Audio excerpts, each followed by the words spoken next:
Laissez-faire capitalism was the driving force behind the economy during the beginning of the Industrial Revolution. Individual business owners were free to compete amongst each other with little interference from the government.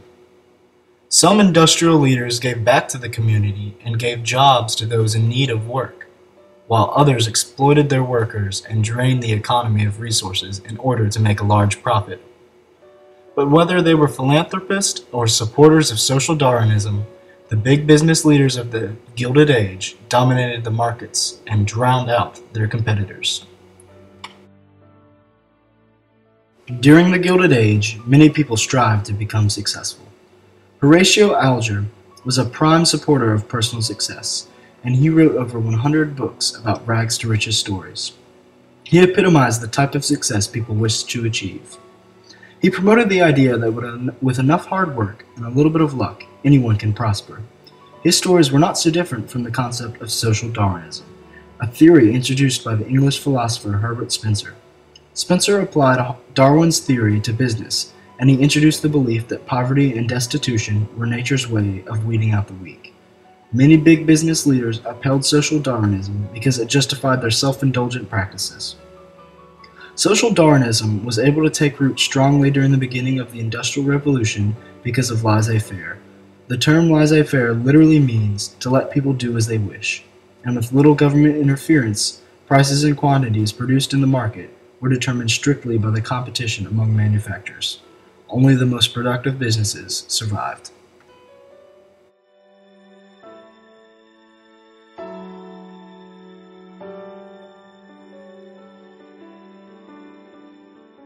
Andrew Carnegie was a classic example of rags to riches. His career began when he was made superintendent of the Western Division of the Pennsylvania Railroad. He then wisely invested in many small iron mills and factories, Keystone Bridge being the most prominent. His interest in the new process of converting iron to steel led him to create the J. Edgar Thomson Steel Industry. The company soon became a monopoly, a business that desires to control markets to maximize profits. Companies accomplish this by buying out other companies to make larger corporations, and Carnegie also utilized vertical integration. Vertical integration is the process of expanding a company through buying each level of manufacturing a product. Eventually, Carnegie sold his company to J.P. Morgan for $480 million, making Carnegie the richest man of his time.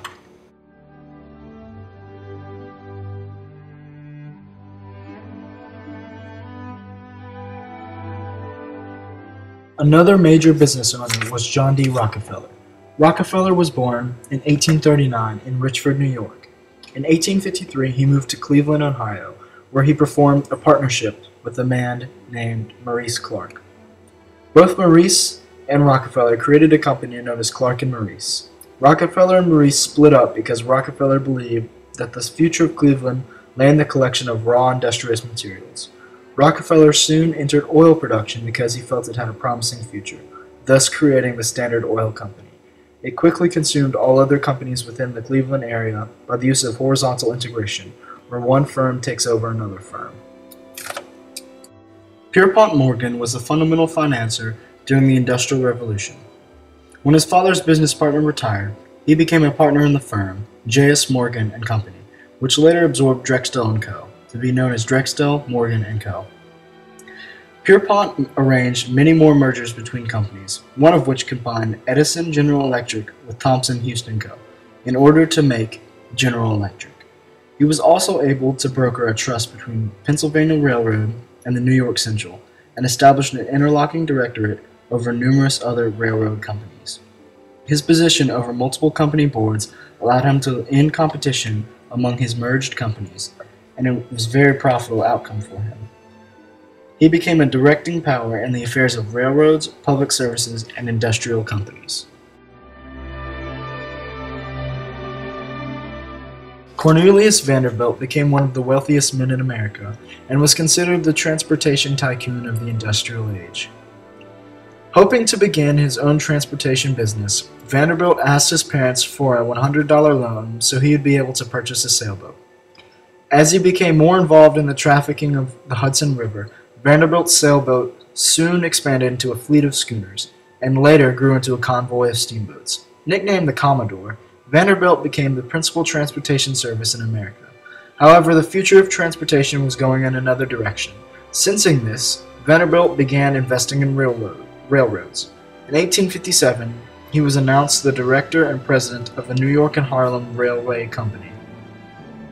Vanderbilt established a monopoly by focusing on improving service, upgrading capital equipment, and maintaining low fares. He created and controlled the largest American system of railroad transportation in America. The Gospel of Wealth was an essay, written by Andrew Carnegie in 1889, that outlined how those that possessed great wealth should assist society.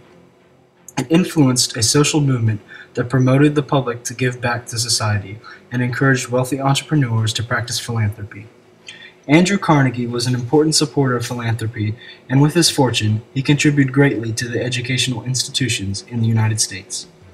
He established over 2,500 libraries and constructed the first League of Nations that strived to promote world peace. Carnegie ultimately donated $360 million to the public. Rockefeller also devoted himself to the ideology of philanthropy. After Rockefeller retired, his total amount of money donated to educational, medical, and social institutions equaled about $580 million. He created the University of Chicago and Rockefeller University. Stimulated by education, Rockefeller erected the General Education Board in 1913 and the Rockefeller Foundation. Pierpont Morgan was not as generous a philanthropist as Carnegie and Rockefeller, but he still strengthened the national economy and devoted himself to the arts and religion by building libraries and funding museums. Vanderbilt, on the other hand, viewed his money as a valuable possession. However, he did donate a significant amount of money to the New York Church of Strangers and gave $1 million to the Nashville Central University, which would later become Vanderbilt University.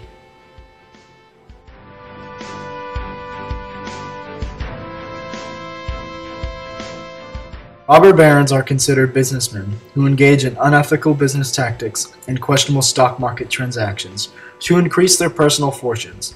In the eyes of the public, these entrepreneurs represented robber barons because they treated workers poorly and had a huge greed for money.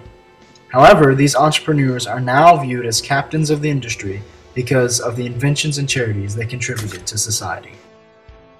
It is easy to caricature the Gilded Age as an era of corruption, consumption, and capitalism.